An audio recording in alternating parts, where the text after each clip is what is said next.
অর্জুন, যেমন এই পৃথিবীতে রথ পরিবর্তিত হয়, কখনো বসন্ত, কখনো গ্রীষ্ম, কখনো শীত, তেমনি জীবনে সুখ দুঃখ আসতেই থাকবে। এদের ভয় না পেয়ে সহজভাবে গ্রহণ করাই উচিত। মনে রেখো, কেউই সময়ের আগে বা ভাগ্যের চেয়ে বেশি কিছু পায় না। যেমন প্রদীপের শিখার নিচে থাকে অদৃষ্ট অন্ধকার, তেমনি যৌবনের নিচে থাকে বার্ধক্য। শক্তির আড়ালে থাকে দুর্বলতা, কিন্তু অহংকারের কারণে মানুষ তা দেখতে পায় না। তোমার কি কখনো এমন অভিজ্ঞতা হয়েছে যেখানে জীবন হঠাৎ থেমে যেতে বাধ্য করেছে? যদি হ্যাঁ হয়, তাহলে কমেন্ট বক্সে জয় শ্রী রাধে কৃষ্ণ লিখে জানাও শ্রীকৃষ্ণের কোন উক্তি তোমার সবচেয়ে প্রিয়, কোন উপদেশ তোমার জীবনকে সবচেয়ে বেশি অনুপ্রাণিত করে। তোমার একটি বাক্য কারুর জীবনের আলো হয়ে উঠতে পারে। মানুষের মন তাকে তার জীবনব্যাপী এক অদৃশ্য জালে বেঁধে রাখে। সে মানুষকে তার নিজের চিন্তার দড়িতে বেঁধে এখানে ওখানে নাচিয়ে বেড়ায়। সে কখনোই তাকে নিজের ভেতর তাকিয়ে নিজেকে চিনে নিতে দেয় না, নিজের অন্তরের গভীরে ঈশ্বরকে দেখতে দেয় না। তখনও অর্জুনের চোখে সংশয়ের ছায়া। সে বলল, হে কেশব, আপনি বলেন আত্মা চিরন্তন এবং অবিনাশী। অস্ত্র তাকে কাটতে পারে না, অগ্নি তাকে পোড়াতে পারে না, তবুও একজন জীব কেন সুখ দুঃখ, অপমান, কষ্ট, গ্লানি আর আনন্দের অনুভূতি পায়? শ্রীকৃষ্ণ ধীরে ধীরে হাসলেন এবং বললেন, হে পার্থ, আমি তো তোমায় আগেই বলেছি, এই সুখ দুঃখ আত্মার নয়, শরীরের অনুভূতি। অর্জুন তবুও সন্তুষ্ট হতে পারল না। সে আবার বলল, কিন্তু হে মাধব, শরীর যদি অস্ত্রে বিদ্ধ হয়, দগ্ধ হয় বা কারো দ্বারা আহত হয়, তাহলে যে যন্ত্রণার অনুভূতি হয় তা তো শরীরের। কিন্তু যদি কেউ অপমান করে, কেউ অবহেলা করে, যে ভেতরে দহন হয়, সেই বেদনা তো আত্মাই অনুভব করে, তাই না? শ্রীকৃষ্ণ বললেন, না পার্থ, এটাও আত্মার কাজ নয়।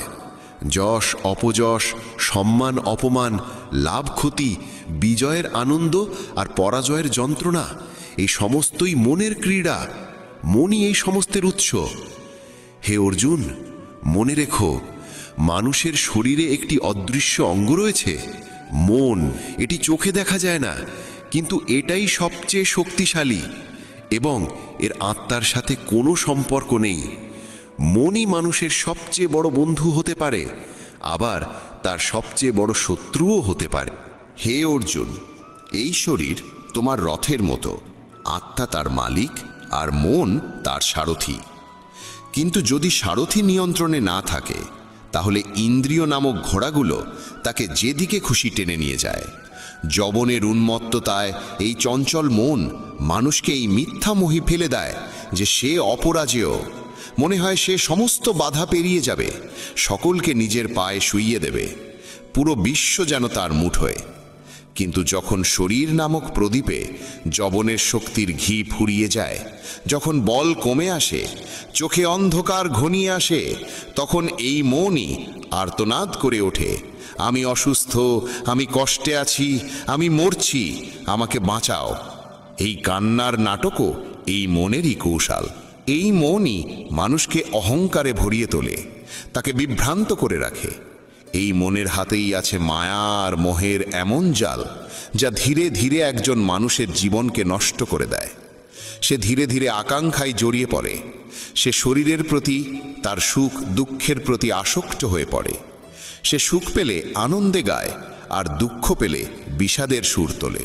নিজের কষ্ট অন্যকে বলে, তাদেরও দুঃখী করে, তবেই সে শান্তি পায়।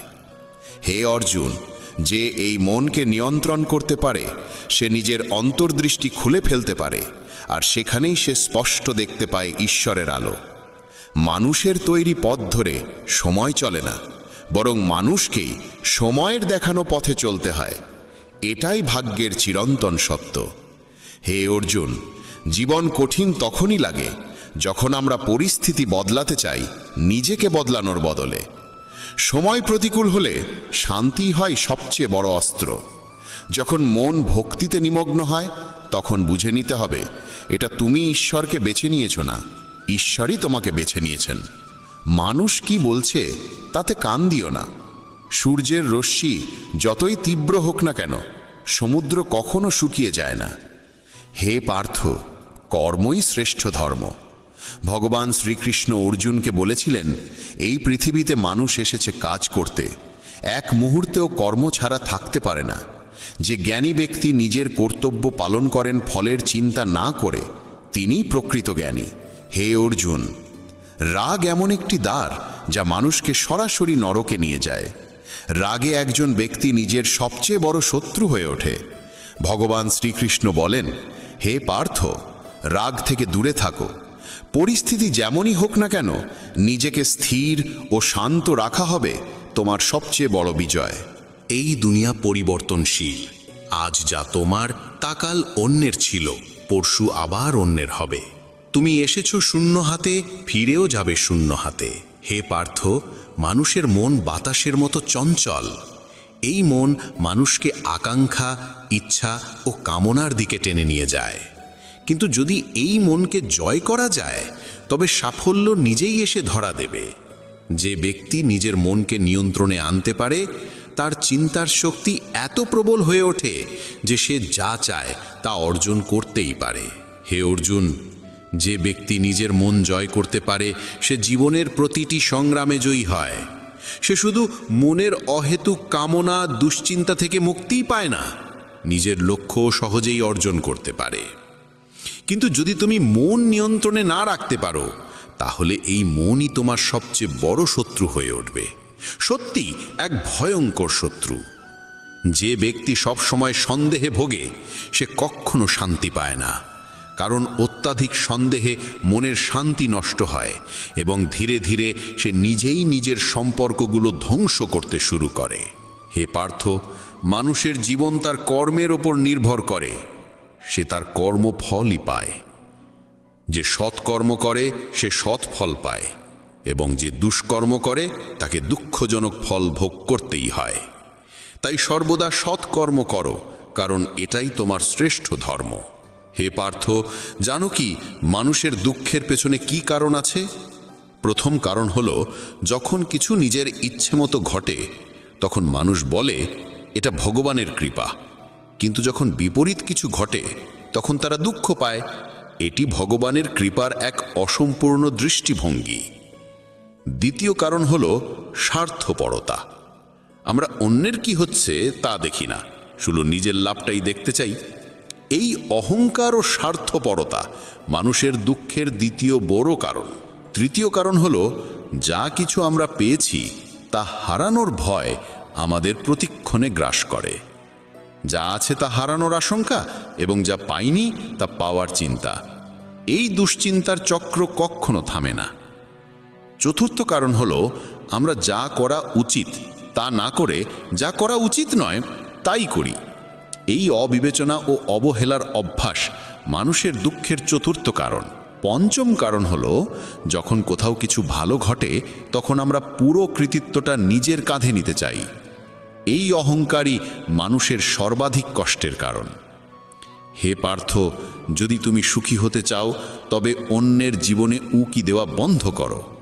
কে কি করছে, কেন করছে, কিভাবে করছে, এই সব থেকে যত দূরে থাকবে, তত বেশি শান্তিতে থাকবে। এই পৃথিবীতে শরীরের সৌন্দর্য চোখকে আকর্ষণ করে, কিন্তু মনুষ্যত্বের সৌন্দর্য হৃদয়কে স্পর্শ করে। তাই মানুষের স্বভাবই হওয়া উচিত নির্মল, কারণ এটাই আসল সৌন্দর্য। জীবনে আমরা কতটা সঠিক আর কতটা ভুল তা মাত্র দুজন জানে, একজন ঈশ্বর আর অন্যজন আমাদের আত্মা। তাই নিজেকে নিরীক্ষা করো ও সত্য ও ধর্মের পথে চলো। যে সত্যের সঙ্গে চলে, ঈশ্বর স্বয়ং তার সঙ্গে পথচলা করেন।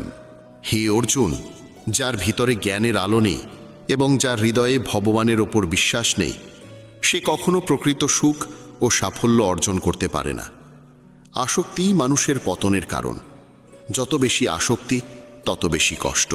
অনুশোচনা অতীতকে বদলাতে পারে না, আর দুশ্চিন্তা ভবিষ্যৎকে সুন্দর করতে পারে না। তাই যে ব্যক্তি বর্তমানেই বাঁচে, একমাত্র সেই প্রকৃত সুখী।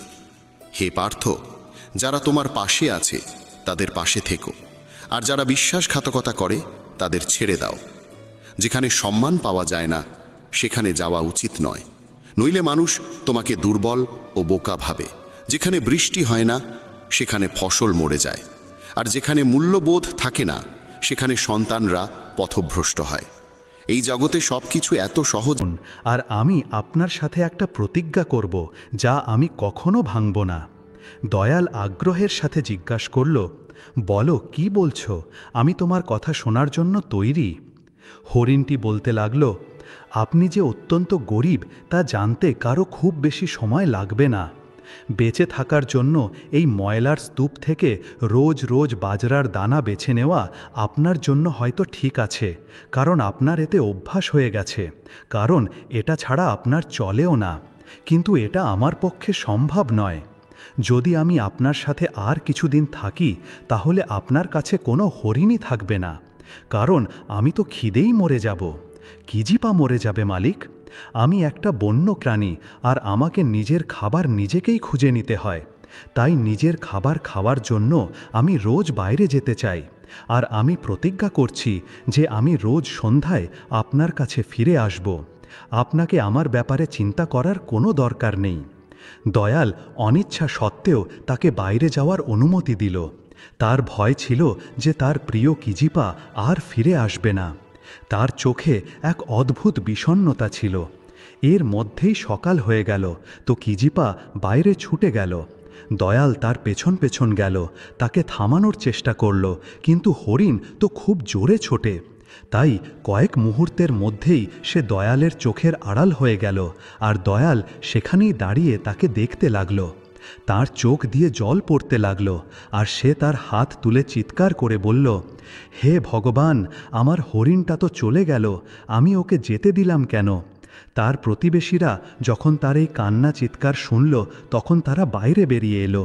তাদের মধ্যে একজন প্রতিবেশী বলল, তুমি একটা বোকা আর খুবই অকর্মার লোক, তোমার তো কোনো বুদ্ধিই নেই। দ্বিতীয় প্রতিবেশী বলল, তুমি যাও আর ওই ময়লার স্তূপের পাশে বসে ওটাকেই ঘাঁটতে থাকো। কতদিন আর এমন চলবে কে জানে, হয়তো ততক্ষণ যতক্ষণ না তোমার ভাগ্য থেকে তুমি আরও একটা 10 পয়সার মুদ্রা খুঁজে পাও। তৃতীয় প্রতিবেশী, যে সবচেয়ে কঠোর ছিল, বলল, আর যদি তুমি একটা 10 পয়সার মুদ্রা পেয়েও যাও, তাহলেও তোমার এতটুকু বুদ্ধি নেই যে তা দিয়ে গিয়ে কিছু ভালো খাবার কিনে আনো।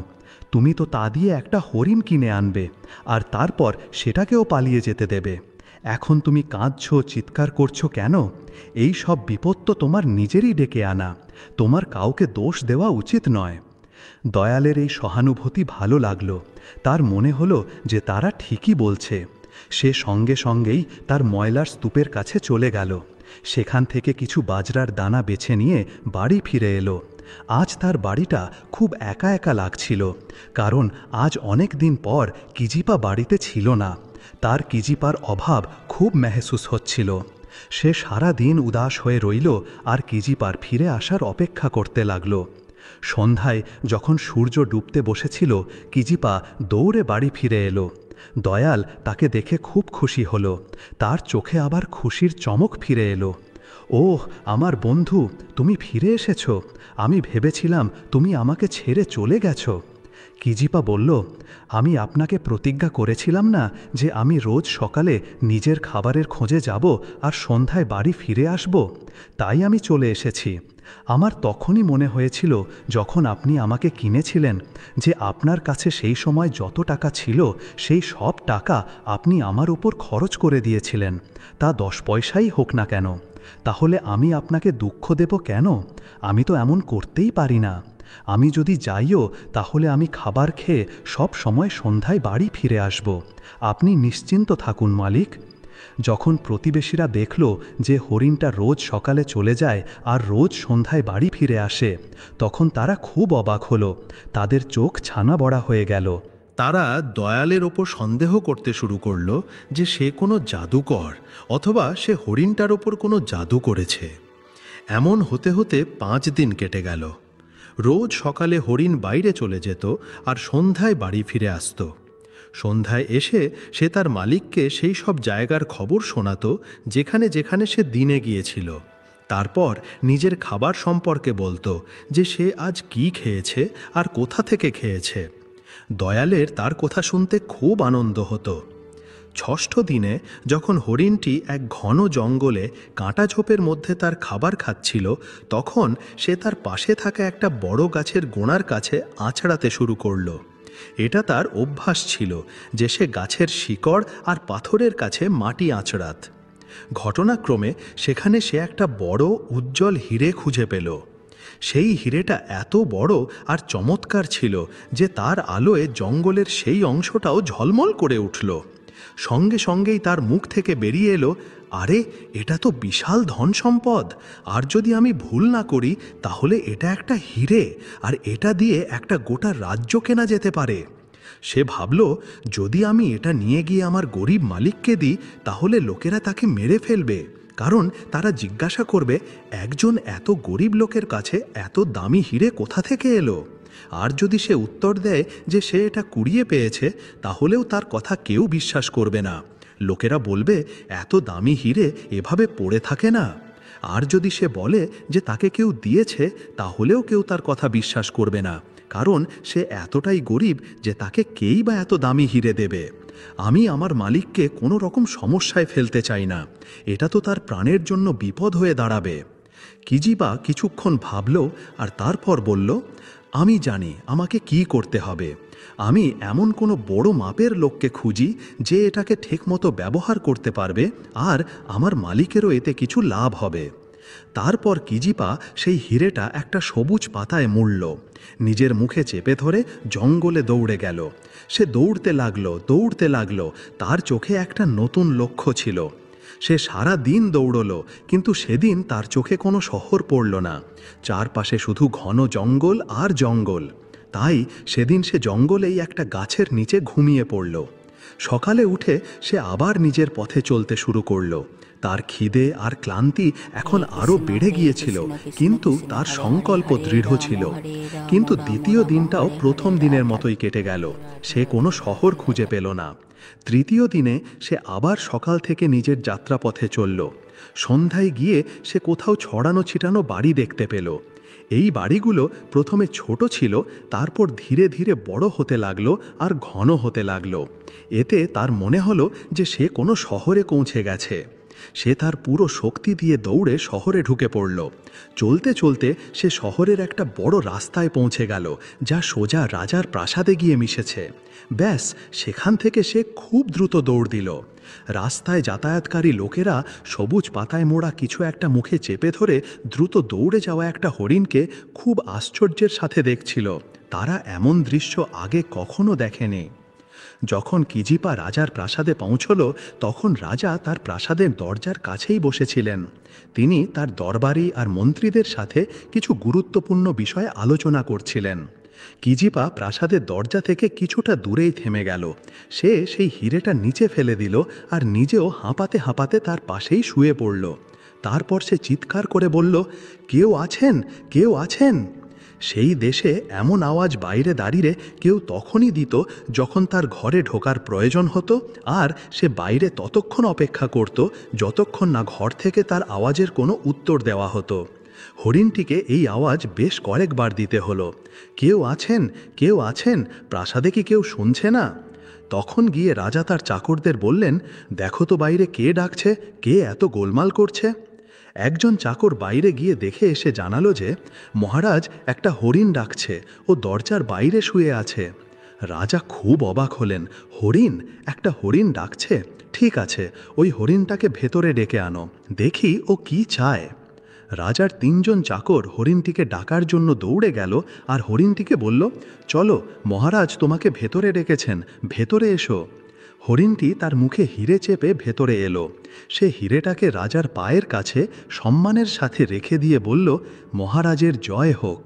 রাজা, যে হরিণটির এই ব্যবহারে খুব প্রভাবিত হয়েছিলেন, বললেন, ভগবান তোমার মঙ্গল করুন।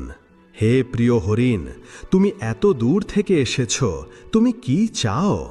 তারপর রাজা তার চাকরদের একটা গালিচা আর একটা বড় বালিশ আনতে বললেন, আর হরিণটিকে তার ওপর আরাম করে বসতে বললেন। যখন হরিণটি মানা করল আর বলল যে সে যেখানে বসে আছে সেখানেই ঠিক আছে, তখন রাজা তাকে সেই গালিচায় বসার জন্য জেদ করলেন। রাজা বললেন, না আমার বন্ধু, তোমাকে সম্মানের সাথে বসা উচিত। তারপর তো কিজিপাকে তার ওপর বসতেই হলো। সেই গালিচায় বসা হরিণটি একজন খুব বিশেষ আর প্রত্যেক জন্মে প্রত্যেক পরিস্থিতিতে যখন জীবনের সন্ধ্যা নেমে আসে আর প্রতিটি সম্পর্কের ছায়া দীর্ঘ এবং কখনো কখনো ধুন্দলা হয়ে যেতে থাকে, তখন ভেতরের এক কোণ, মনের এক অংশ চুপচাপ বলে, এবার হয়তো সব কিছু শেষ হয়ে যাচ্ছে। কিন্তু সেখানেই যেখানে শেষের আভাস পাওয়া যায়, সেখানেই এক নতুন আরম্ভ, এক সূক্ষ্ম শুরু লুকিয়ে থাকে। এই আরম্ভ হল আত্মার সেই যাত্রার, যা এখন কোনো সামাজিক পরিচয়, কোনো পদ বা কোনো সম্পর্কের ওপর নির্ভরশীল নয়। এখন কোনো দেখাওয়া নেই, কোনো বাইরের প্রদর্শন নেই, কোনো প্রত্যাশা নেই, না কারো থেকে না নিজের থেকে।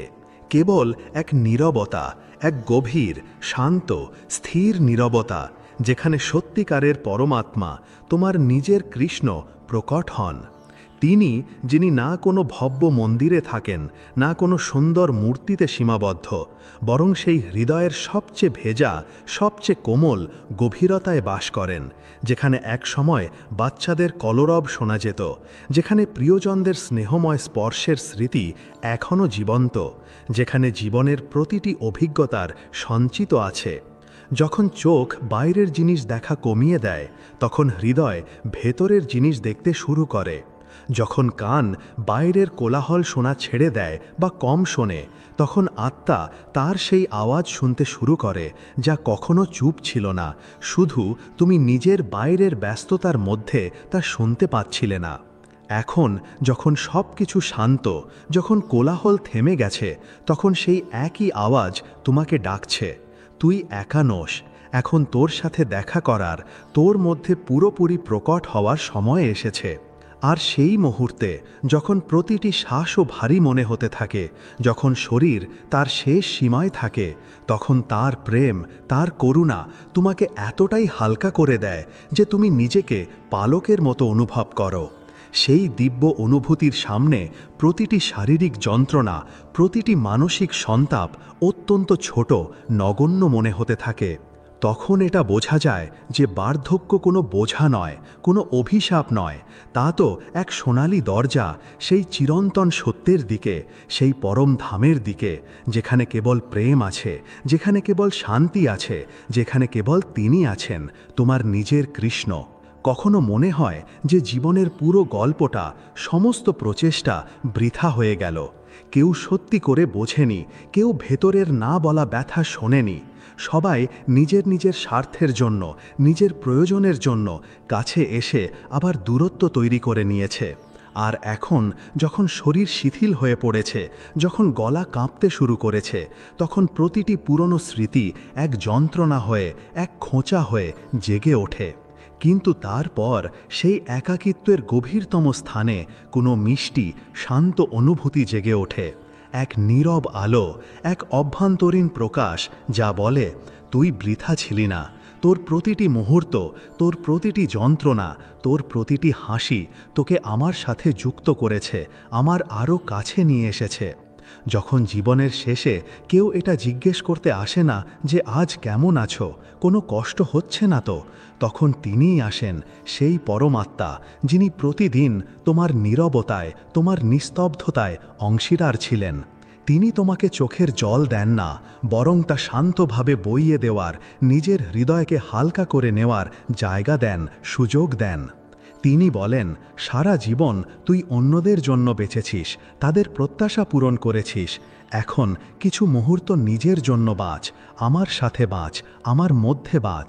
আর তখন যখন হয়তো তোমার নাম নেওয়ার মতো, তোমাকে স্নেহভরে ডাকার মতো কেউ বেঁচে নেই, তখন তিনি তোমাকে তোমার সত্যিকালের শাশ্বত নাম মনে করিয়ে দেন, আত্মা, চৈতন্য। সেই নাম যেখানে না শরীরের বন্ধন আছে, না বয়সের সীমা, না সম্পর্কের জাল, শুধু আত্মা আর পরমাত্মার অবিনাশী মধুর সম্পর্ক আছে। এটাই সেই মুহূর্ত যখন এক বয়স্ক আত্মা, এক পরিপক্ক চেতনা এটা বুঝতে পারে যে বয়সের শেষ পর্যায়ে পাওয়া এই নীরবতা, এই একাকিত্ব, এটাই আসল সৌভাগ্য, আসল বরদান। যেখানে এখন কাউকে কিছু প্রমাণ করতে হবে না, কাউকে প্রভাবিত করতে হবে না, কেবল তাকে অনুভব করতে হবে যিনি চিরকাল সাথে ছিলেন, চিরকাল ভেতরে ছিলেন। যখন জীবনের পথে চলতে চলতে শরীরের গতি থেমে আসতে শুরু করে আর মন অগণিত প্রশ্ন আর অমীমাংসিত ধাঁধায় ভরে যায়, তখন আত্মা চুপচাপ এক নতুন দরজার সামনে এসে দাঁড়ায়। সেই দরজা আর কিছু নয়, তা হলো নিজের সত্যিকারের পরিচয়ের দরজা, যেখানে এতদিন পর্যন্ত সারা জীবন ধরে তুমি কেবল অন্যদের পরিচয় হয়ে বেঁচেছ, কারো বাবা, কারো মা, কারো দাদা দাদি, ভাই বোন, বন্ধু বা শত্রু। এখন সেখানে সেই দরজায় সেই সমস্ত বাইরের পরিচয়, সেই সমস্ত তকমা পেছনে ছুটতে শুরু করে। আর ভেতরের এক গভীর স্বর বলে, এখন তো কেবল তুই আছিস, না কারো সাথে কোনো সম্পর্ক, না কোনো জাগতিক সম্ভাষণ। এখন তো কেবল আত্মা আছে, শুদ্ধ, বুদ্ধ, মুক্ত। এটা শুনে প্রথমবার হয়তো একটু ভয় লাগে, এক অজানা অনুভূতি হয়, কিন্তু সেই ভয়ের, সেই অজানা অনুভূতির ভেতরেই অপার শান্তি, অসীম স্বাধীনতা লুকিয়ে থাকে। কারণ যখন কেউ কিছু থাকে না, যখন সমস্ত উপাধি ঝরে পড়ে, তখনই সব কিছু হয়ে ওঠার, সেই পরমের মধ্যে বিলীন হয়ে যাওয়ার শুরু হয়। এখন যখন সম্পর্কের প্রয়োজন আর প্রত্যাশা কমে গেছে বা শেষ হয়ে গেছে, এখন সেই পরম সম্পর্কের, সেই শাশ্বত নাতার অনুভূতি গভীর হতে শুরু করে, যা কেবল গভীর নীরবতায় স্থির চিত্তে পাওয়া যায়।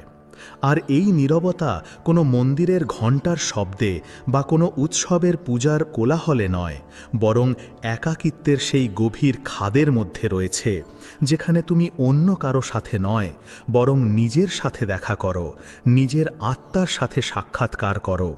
তখন এটা বোঝা যায় যে সারা জীবন যা হারিয়ে গেছে বলে মনে হতো, তা আসলে মূল্যবান কিছুই ছিল না। যা এখন পাওয়া যাচ্ছে, এই অভ্যন্তরীণ শান্তি, এই আত্মিক সন্তোষ, এই পরমাত্মার নৈকট্য, সেটাই সত্যিকারের শাশ্বত ধন। এটাই সেই মুহূর্ত যখন বয়স্ক মন প্রথমবারের মতো সত্যি করে স্বস্তির নিঃশ্বাস নেয় আর গভীর তৃপ্তিতে বলে, এখন যা আছে সেটাই সত্য, এখন আমি পূর্ণ, কারণ আমি আমার উৎসের সাথে যুক্ত হয়ে গেছি। প্রত্যেক সকালে যখন সূর্যের প্রথম কিরণ হয়তো ক্লান্ত চোখে এসে লাগে আর মন ভাবে আবার একটা দিন কেটে যাবে এমনই নিরর্থক, তখন ভেতর থেকে কেউ ধীরে ধীরে বলে, না, এই দিনটা বৃথা যাবে না, কারণ এই দিনটা আমার সাথে কাটবে, আমার চেতনায়, আমার প্রেমে। যখন আপনজনেরা ধীরে ধীরে পিছিয়ে যেতে থাকে, নিজেদের জীবনে ব্যস্ত হয়ে পড়ে, আর তাদের কথায় আগের মতো মিষ্টতার জায়গায় কখনো কখনো এক আনুষ্ঠানিক দূরত্ব এসে বাসা বাঁধে, তখন তিনি, তোমার কৃষ্ণ, এসে চুপ সারে তোমার মনে, তোমার হৃদয়ে বসে পড়েন। তিনি কোনো বাইরের অতিথি নন, তিনি তো সব সময় তোমার ভেতরেই ছিলেন। শুধু আজ প্রথমবারের মতো যখন বাইরের কোলাহল শান্ত হয়েছে, তিনি এতটা স্পষ্ট হয়ে উঠেছেন, এতটা জীবন্ত অনুভূত হচ্ছেন। যতই শরীর ক্লান্ত হয়, ইন্দ্রিয়গুলো শিথিল হয়, ততই আত্মা আরও বেশি সজাগ, আরও বেশি জাগ্রত হয়। আত্মা বলে, এখন আর দুনিয়ার অন্তহীন দৌড় নয়, এখন তো তোর আমার বাহুডোরের, আমার প্রেমের শাশ্বত বিশ্রাম প্রয়োজন। এটা কোনো মৃত্যুর ভয়াবহ আমন্ত্রণ নয়, এটা তো নিজের শাশ্বত ঘরে, নিজের বাস্তবিক উৎসে, নিজের পরম পিতার কাছে ফিরে যাওয়ার মধুর নিমন্ত্রণ। সেই ঘর যেখানে না কোনো প্রশ্ন আছে, না কোনো যন্ত্রণা, না কোনো অভাব, শুধু অসীম শান্তি আছে, অনন্ত প্রেম আছে। আর সে শান্তিতে তার, তোমার কৃষ্ণের মোহনীয় হাসি আছে, যা সমস্ত সংশয় মিটিয়ে দেয়। যে বয়স্ক, যে পরিপক্ক আত্মা এই মুহূর্তগুলোর রহস্য বুঝতে পারে, সে জেনে যায় যে জীবনের সবচেয়ে সুন্দর, সবচেয়ে সার্থক অংশ হল এই শেষ পর্যায়টি। যখন সব কিছু ধীরে ধীরে ছেড়ে যায় আর শুধু তিনি তোমার শাশ্বত সখা বাকি থেকে যান, তখন প্রতিটি শ্বাস এক প্রার্থনা হয়ে ওঠে, প্রতিটি নীরব মুহূর্ত এক গভীর ধ্যানে পরিণত হয়, আর প্রতিটি একাকিত্ব পরমাত্মার সাথে একাত্ম হওয়ার, সাক্ষাৎকার করার এক অনুপম সুযোগ। এটাই সেই অন্তিম যাত্রা যা আসলে প্রথমবারের মতো নিজের সত্যিকারের হয়ে ওঠার, নিজের শাশ্বত অস্তিত্বের অনুভূতি করায়। কখনো কখনো বার্ধক্যের ক্লান্ত চোখে সেই চমক থাকে, সেই দিব্যতা থাকে যা কোনো